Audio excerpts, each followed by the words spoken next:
সাথে জড়িত ছিল। 1% আওয়ামী লীগের সাথে জড়িত থাকা কোনো কাউকে ফর্ম দেওয়ার দরকার নাই। বিএনপিতে এখন হাজার হাজার লক্ষ কোটি কোটি মানুষ রয়েছে।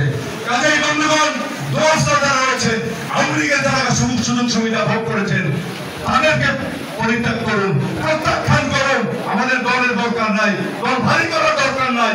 বিএনপিকে শক্তিশালী ঐক্যবদ্ধ করা দরকার।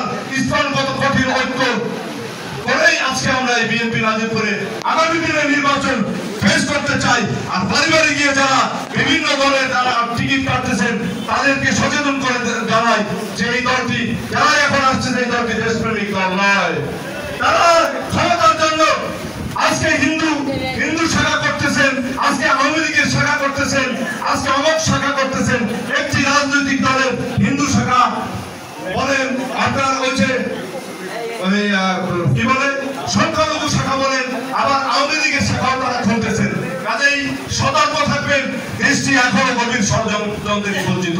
আপনি যদি মনে করেন দেশটি নিরাপদ, নিরাপদ না। দেশ এখনো ষড়যন্ত্র, এবং এই ষড়যন্ত্র নস্যাৎ করে দিতে পারে একমাত্র বিএনপি। দেশটা তারেক রহমানের নেতৃত্বে শেখ হাসিনার পতন হয়েছে।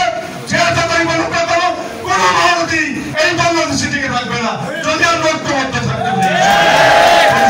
সকলকে উদাত্ত আহ্বান জানিয়ে আজকে সবাই অংশগ্রহণ করার জন্য উদাত্ত আহ্বান জানিয়ে ধন্যবাদ জানিয়ে আমার বক্তব্য শেষ করছি। আল্লাহ হাফেজ। বাংলাদেশ জিন্দাবাদ, বাংলাদেশ জাতীয়তাবাদী জিন্দাবাদ, শহীদ জিয়া অমর হোক, খালেদা জিয়া জিন্দাবাদ, তারেক রহমান জিন্দাবাদ।